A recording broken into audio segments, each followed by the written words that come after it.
remember the moment Alex proposed like it was yesterday. It was perfect, or at least, it felt that way. We had been together for 4 years by then, and I thought we knew everything about each other. He took me to our favorite spot by the lake, the one where we used to spend hours talking about our dreams for the future. As the sun dipped below the horizon, painting the sky in shades of orange and pink, he got down on one knee and asked me to be his wife. Of course, I said yes. We were both emotional, and I couldn't help but imagine our future together, a beautiful wedding, a happy home, and maybe even kids someday. Little did I know that saying yes to Alex meant saying yes to his mother, too. Alex's family was traditional. That's the nicest way I can put it. His mother, Patricia, was a woman who believed in the old ways. The man is the head of the household, and the woman's role is to support him. No questions asked. I'm not saying there's anything inherently wrong with tradition, but Patricia took it to an extreme. From the moment I met her,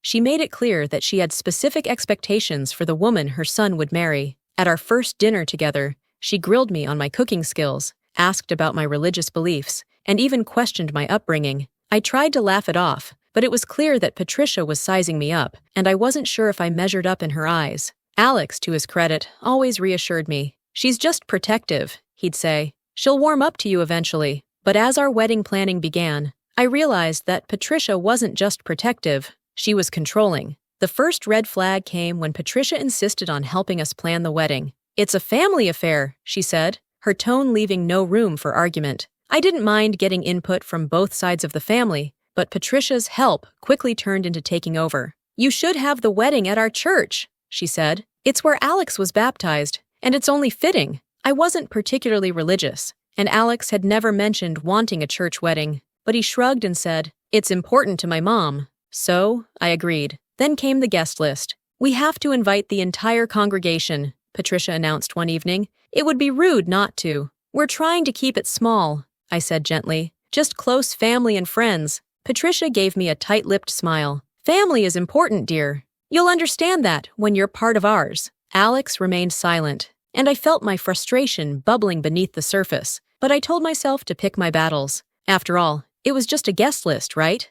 The breaking point came when I went dress shopping. I found the perfect dress, a simple, elegant white gown with lace detailing. I felt beautiful in it, and for the first time in weeks, I was genuinely excited about the wedding. When I showed Patricia a picture, her expression soured. "White isn't appropriate," she said. I blinked. "What?" "White symbolizes purity," she explained. "Given your history with Alex, it's not fitting. Perhaps an ivory or champagne dress would be better." I stared at her, dumbfounded. "My history with Alex? We've been together for 4 years. I don't think anyone expects me to be a virgin." Patricia's lips pressed into a thin line. "It's about appearances, dear. People talk." I looked to Alex, expecting him to defend me. Instead, he shifted uncomfortably in his seat. "Maybe we should consider it," he murmured. "It's not a big deal." My heart sank. It wasn't just about the dress. It was about what it represented. Patricia wanted to control every aspect of our wedding, and Alex was letting her.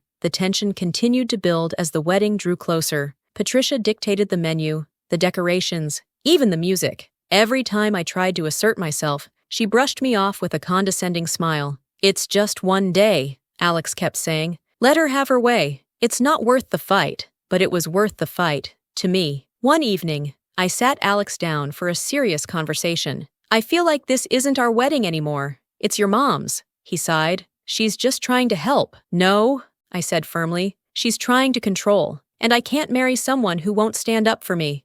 I gave Alex an ultimatum. Either we plan our wedding together, on our terms, or there would be no wedding. For days, he avoided the topic. I could see the conflict in his eyes, torn between pleasing his mother and doing what was right for our relationship. Finally, he made his choice. "I can't go against my mom," he admitted one night. "She's done everything for me. I owe her that respect." My heart shattered. "And what about respect for me?" I asked quietly. He didn't have an answer. Calling off the wedding was one of the hardest things I've ever done, but in the end, I knew it was the right choice. I realized that I deserved a partner who would stand by me, who would put our relationship first, and that wasn't Alex. In the weeks that followed, I moved out of our shared apartment and started rebuilding my life. It wasn't easy, but it was empowering. I found strength I didn't know I had. As for Alex, he's still under his mother's thumb, from what I hear, and I've made peace with that, because at the end of the day, I learned an important lesson. Love isn't just about the good times,